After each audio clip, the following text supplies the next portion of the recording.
a great time. I came to Grace Church at a time when it was actually expanding the sanctuary. When I came, we were about 7-8 months away from finishing that sanctuary. I can remember having 3 services in the Family Life Center, the Fellowship Hall. I can remember living in a nursing home near Luther Ridge. I can remember living in a 1-bedroom apartment while my wife Cindy was down in Pinehurst trying to sell our home. I can remember the confusion on Sunday morning with 3 services back to back. But I could also remember the life of the congregation that was so strong and so vibrant. Oh Lord, how majestic is your name in all the earth. Oh Lord, how majestic is your name in all the earth. Oh, when I think of Grace Church, I think of the meaning of grace, which is God's unmerited love, and I think of coming to a church at a time when it was just really starting to bulge with rapid growth under Pastor Lutter so quickly, from about 500 members to over 1,000 members in a short time. We had a lot of people, we had a lot of kids, and we had a little room. I can remember the worship services at 9 o'clock and 11:15, and then I can remember worship services at 9:30 and 11:15, so that we could have some sort of adult education between our services. I was there when you were but a child, with a faith to suit you well. In a blaze of light you wandered off to find where demons dwell. Hilton Edward Lestine, I baptize you in the name of the Father, and of the Son, and of the Holy Spirit. When you heard the wonder of the word, there were a lot of wonderful days and a lot of wonderful ministry that took place at Grace Church. When I moved there, we had very little staff. We had Jan Klein as our parish administrator. We had Linda Martinez and Noel Hoots as our folks that were taking care of the property in very loving ways. But we had no organist. The organist quit 2 weeks after I arrived, and so then we went to work looking for a director of music. We happened upon Michael Brandon, and from that point the music started to improve in great lengths.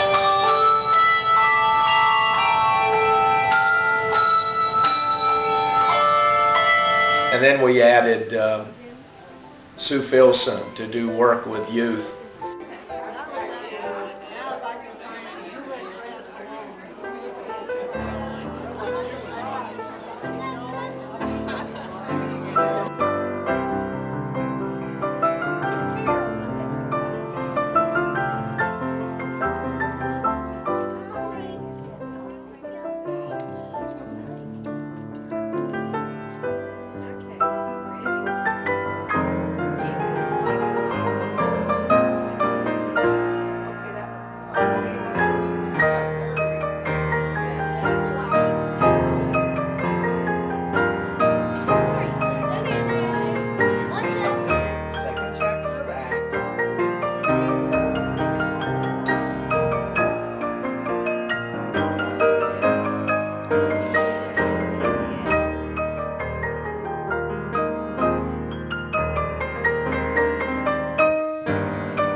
And then, of course, we were so fortunate to add Pastor Ralph Hill to the staff.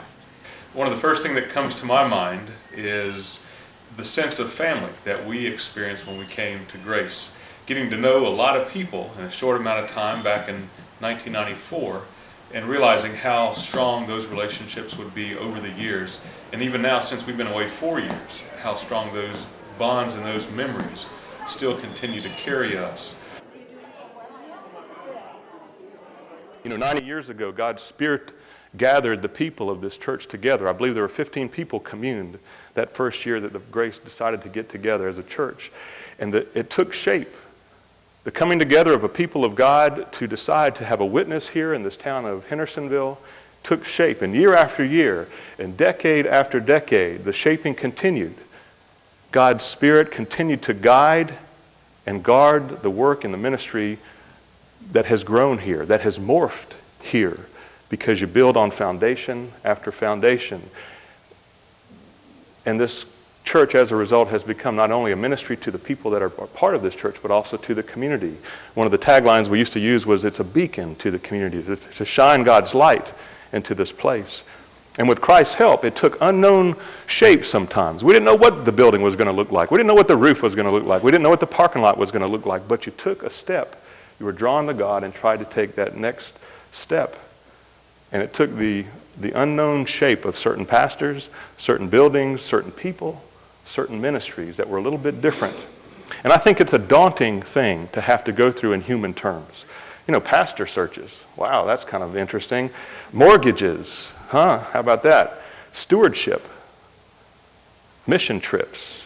Staffing needs. Long-range planning. Embracing community needs that are always out there and are always more than you seem to be able to handle. Discipleship training. Baptisms, confirmations, weddings, divorces, funerals, counseling. Those are all daunting as far as tasks that we are to be doing as God's people. But it's delightful in God's eyes when He sees us going about and participating in the ministry that God draws us into. And so when someone is lost in their life and they're found, God and heaven rejoices. When people who hurt in ministries are in place to embrace and to comfort them, God in heaven rejoices. When people have their faith rekindled and they dust off their God-given gifts and they begin to kind of re-engage in the life of the church, God in heaven rejoices. When people recognize the God who created and called and empowered them and sent them and go to lift His name on high, God in heaven rejoices. One of the things I think about when I was working there was the youth ministry program. That seemed to go really well. One of the charges I had, I guess, was to help work with the youth ministry, and we did some neat firsts, I thought. One of the first that we did was a servant work camp that we did out of group ministry. I remember we took a group to West Virginia, and the thing I remember about that, other than the 375 kids sleeping on the cold slab of a high school floor, and learning to get up early in the morning and go to bed late at night, was a sense, I think, of accomplishment that we instilled in our youth, that they could go to a place and help and serve people that they didn't know and come away feeling almost empowered by what took place because they stepped out of their comfort zone and assisted others. We did a brief video with each of our youth that went, and I think we had 6 or 7 youth that went that year, and the way they broke it up was every group had about 6 or 7 youth, and there were about 70 different work sites.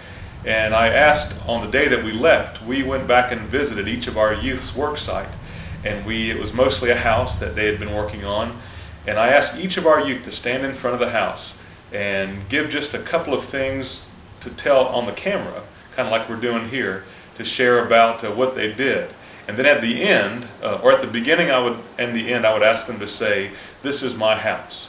And so one of the youth would stand up in front of his or her house and say, "This is my house, and we cleaned this, and we painted this, and we fixed this." And then they thought about all the things that they did, and then they concluded by saying, "And this is my house." And you could really see by the end of that little videotape that it was something that registered with them, that this was a wonderful way that they touched other people's lives. And I think it stuck with them. So that's a neat thing that I remember with that. We also went to some of the first national youth gatherings. We went to New Orleans, we went to St. Louis, and one of the neat things I remember about each of those were the quotes that we took from our kids. I probably can't share any now, but we can talk about them later. But we had a great time with that. So during those early first years, we added staff, and with staffing came ministry of so many ways and so many things. I remember trying to revitalize our men's group up until the point that we had a a Lutheran Men in Mission, we had a men's group that gathered quarterly on Thursday evening for fun and fellowship. But then we had a need for the full-blown Lutheran Men in Ministry, and so after Don Perkle got off church council as its congregational president, I asked him just how much did he love the Lord and would he like to start something new. And so we put a group of men together, and we formed our Lutheran Men in Mission. And we realized that we had to have something to do. We had to have a project. We had to have a reason. So the first thing that we decided to do was we decided that we would build the house that Grace built, a Habitat for Humanity home. But we also knew that the first thing we had to do was pay for it. So our first effort was to raise the $40,000. And then the next effort was to build the Habitat.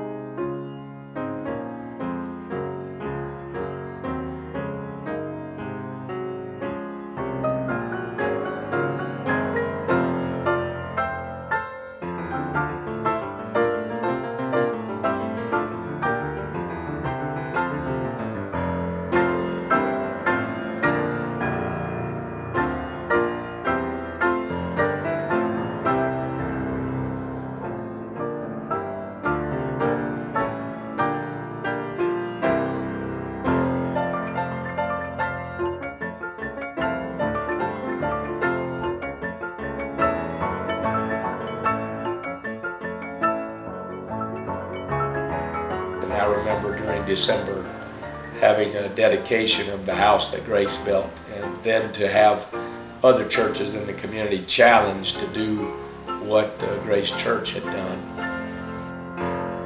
I also think about the wider church and how we did reach out to the community. One of the things it seems like with Pastor Clemmer was a big focus for him was making sure that we reached out to the community of Hendersonville and beyond. We were always trying to help people, and he was one that certainly brought that on.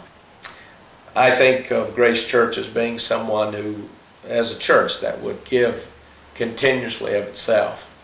I remember when I got there, and I think our discretionary fund was maybe $500, and I think by the time I left, we would probably give up to $15,000 to $20,000 away a year, helping those who were in need in our community. There was a time at which the Department of Social Services would actually call and ask if we possibly could help this family or that family, because they knew the Grace Lutheran Church was one that you could call upon, and when times were hard, we were there for anyone and everybody. I remember a lady named Teresa who happened to come by one evening and leave a little letter on Michael Brannon's car. And that letter simply said that she wanted us to pray for she and her 6 children. She had fallen on hard times, lived way up in the woods, and she asked for our prayers, and she told us a little bit about herself. The next Sunday, it happened to be Lazarus at our gate.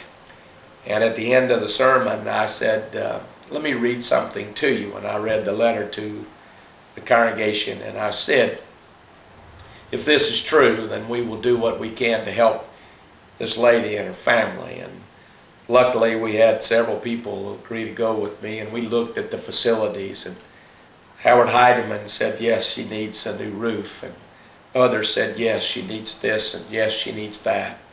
She had physical problems. She had cancer, and she needed some help. And we luckily had a member of our parish willing to help her in time of her need. We not only outfitted the kids and made sure that she had food for the winter, but we made sure she also had a car. And we actually bought an automobile through John Johnson Ford and Bavard. And we paid for insurance for a year.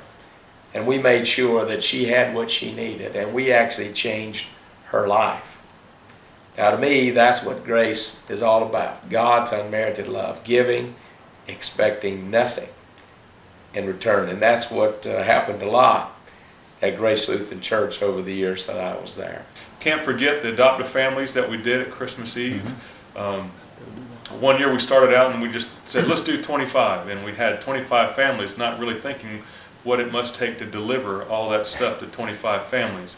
I can still remember being in the back of Bill Hargrave's ice cream truck with all these pre-decorated Christmas trees, going up this curvy mountain and hitting bumps, and every bump a glass bulb would fall off and hit the ground, and it felt almost like being in the cartoon at Christmas time with a Grinch after his heart grows 3 sizes bigger and he's on his way to deliver all the goods. Because when you showed up to these people's homes and delivered all the things that our family at Grace collected, to see the looks on their faces was really amazing. So that was a neat thing as well. Served a lot of people. We did. Loved a lot of people. Buried a lot of wonderful people. We did. We did a lot of things with folks in very important times in their life, and I think that's a very meaningful thing that I got out of this together. I think we'd surprise people sometimes. We would tag team visit them, and it was just for us to get to see them together. But both very an excellent team for us. I think during that time, I remember well, a couple things. It was began more of a feeling of family. He always introduced the service with the Good Morning Family, and it was more than just the words. We began to feel really a family. The other thing that he brought about is we began becoming much more involved in the community with helping IAM and other agencies like that.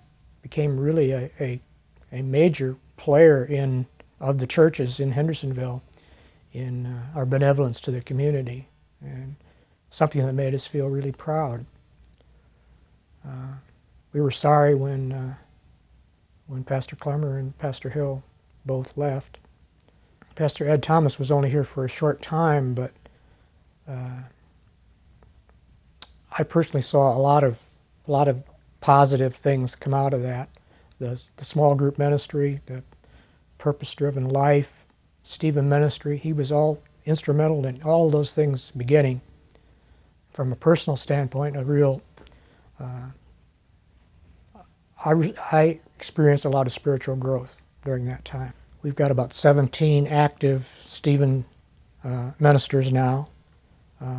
We could use more ladies right now, and we could use more men care receivers. There's a tendency for men to kind of keep things within themselves and not open to sharing as much as a woman would. So we have some trained men Stephen ministers that are still waiting for care receivers. Yeah, we both led Purpose-Driven Life and also 40 Days of Purpose groups, and we're into the Disciple program now. We've both been through Disciple 1 and 2, and I'll be co-leading a Disciple 3 class with Sue Cobb, who's been a real blessing to us too, coming up this fall.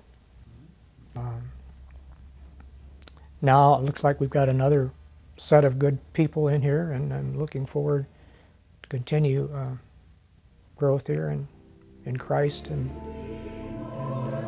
in the community. We've always been active in doing things and having meetings and going to conventions and this and that. And I was president a few years and off and on, and we've always worked, and we have a wonderful women's group. We have big circles. We have a wonderful quilting group.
over 60 that are active, either in Handy Hands, which is a service that we provide to any member of the church or even a member of the community to do minor repairs.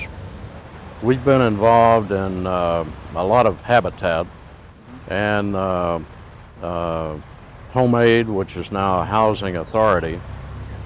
We spent almost 2 days there 3 years ago rebuilding that entire facility from the roof down, and we did it in conjunction with the prisoners that were here. Now they're gone. The Hammers for Him are a little bit more involved on major repairs, roofing, foundation, what have you. The highlight of some of our dinner meetings has been, in the past several years, the Sweetheart Banquet. So these are some of the things that we are involved in, but it's mainly for fellowship and also goodwill and fun. The Blitz Bill was started last year by Habitat for Humanity, and it's a one-day blitz build.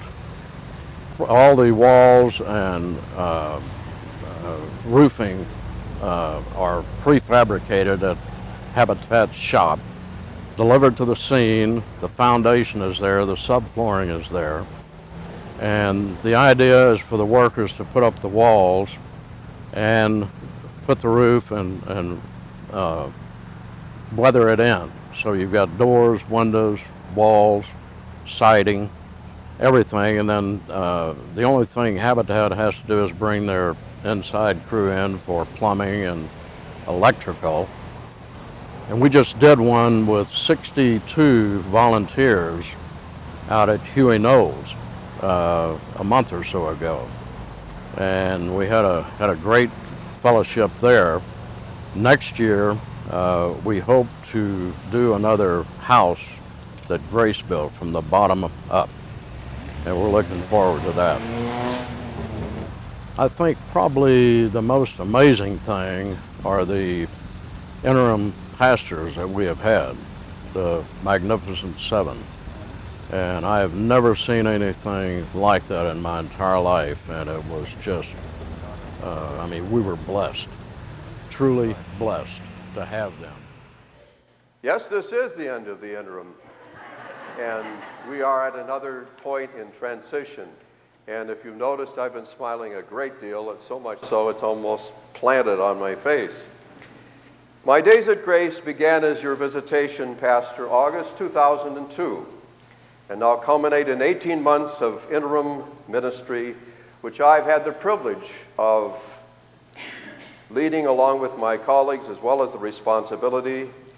Pastors Tom Herlocker, Tim Robinson, Ed Ehlers, Edgar Trexler, Nick May, and Bill Siebert, who's been particularly my partner in visitation ministry and many, many other tasks as well. The interim ministry with the retired pastors of Grace has been highly unusual, and to my knowledge, I don't know if it's ever been done before. Each pastor representing countless years of service in ministry of the church have been engaged in the entire life and ministry here at Grace. We have enjoyed working with each other and certainly have found it to be a very high water mark to work with you, members of Grace, during this special interim time. And I need to add that you have quite a staff here at Grace. Thank you for your partnership in the gospel. I have a deep appreciation for your ministry in this place. Every staff member I count as a friend and a colleague as well. Now, however, we come on this last Sunday of the church year, on Christ the King Sunday, to bring closure to our formal relationship together as pastor and members of this congregation. Without a doubt, God has blessed Grace during the interim time, and God will continue to do so with the capable leadership of Grace's newly called pastor, Senior Pastor Gregory Williams. You have been faithful in sharing the good news of Jesus Christ at Grace. We thank you for your ministry in our midst since May 1st, 2004 until now. we, the members of Grace, release you from this responsibility. Thanks be to God.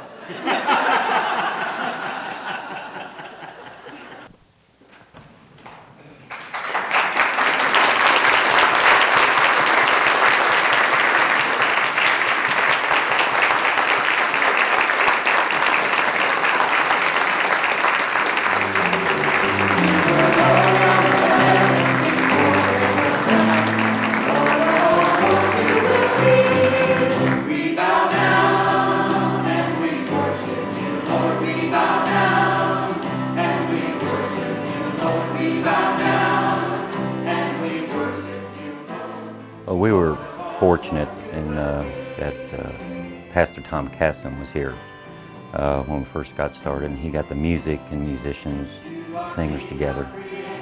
And being a Lutheran pastor, he was familiar with the liturgy, of course. And also he could read music, but he could also play by ear, which helped a lot. Some of the songs that he taught us that didn't have music. So I think that got us off to a really good start music-wise. And then shortly after the service started, Pastor McKenzie started leading that service.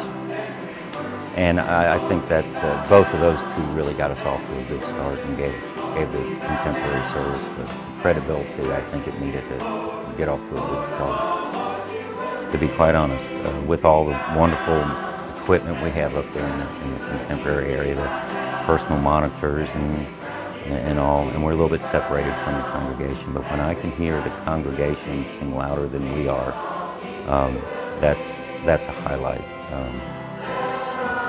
That the whole congregation is worshiping together and singing at the top of their lungs.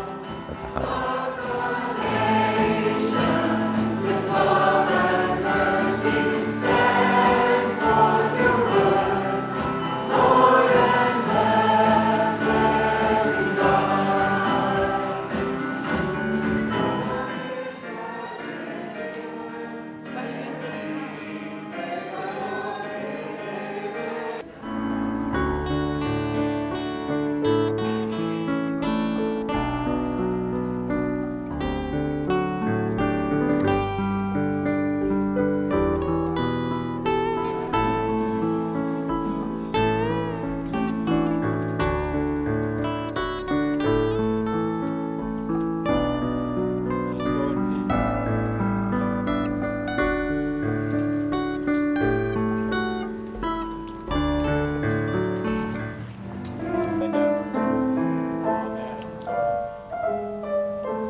he can't hear.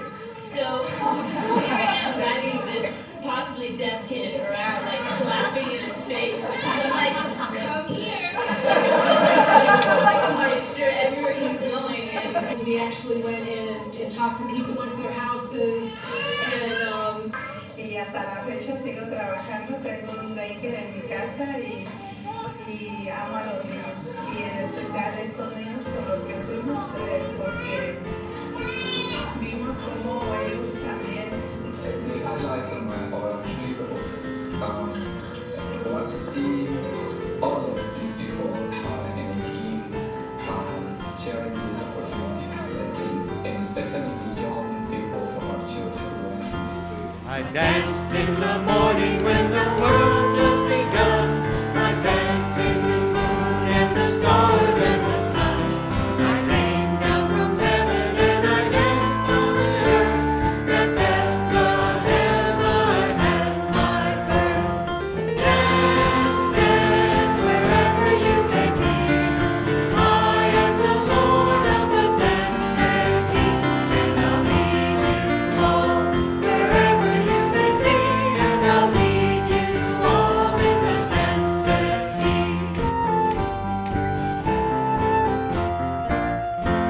I danced for the scribes and the Pharisees. They wouldn't dance and they wouldn't follow me.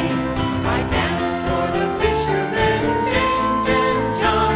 They came with me and the dance went on. Dance, dance, wherever you may be. I am the Lord of the dance, said he, and I'll lead you all wherever you may be, and I'll lead you all in the dance, said he.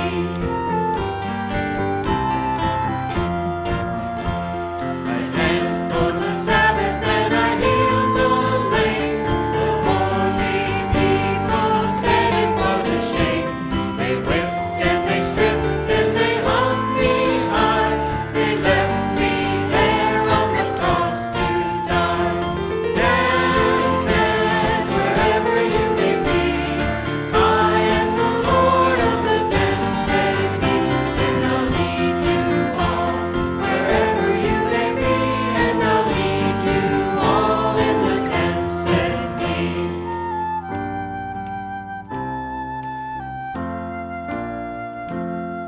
I danced on a Friday when the sky turned black.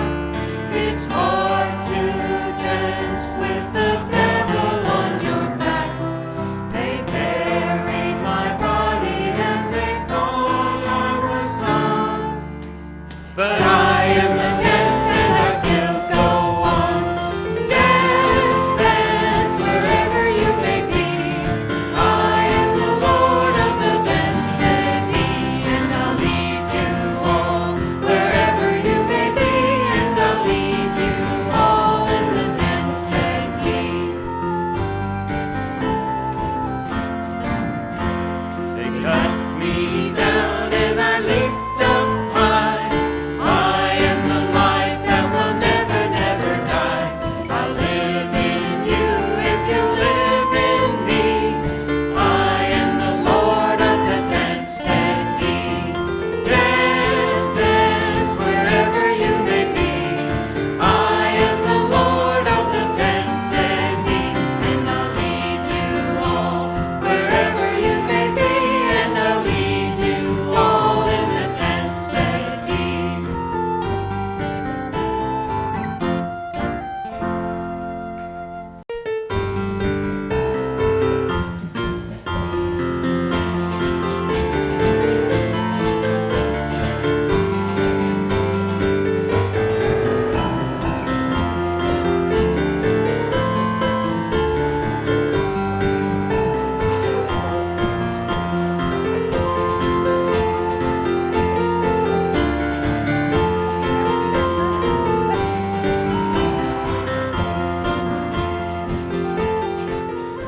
But we have always been an outreach church, very, very community-minded, and it's been wonderful to be here.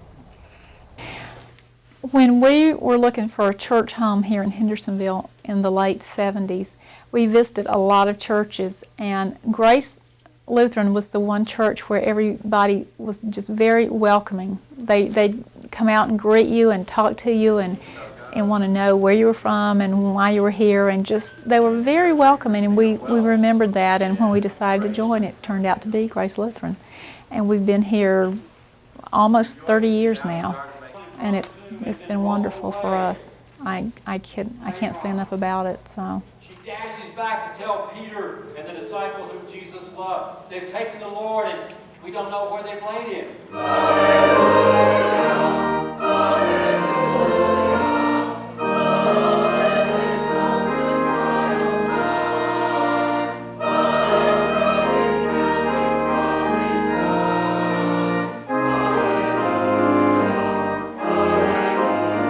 When it comes to one of the most invigorating things for me at Grace, I have to say it's worship. Every year at Christmas and Easter still, I think about the full and the rich worship that we experienced at Grace.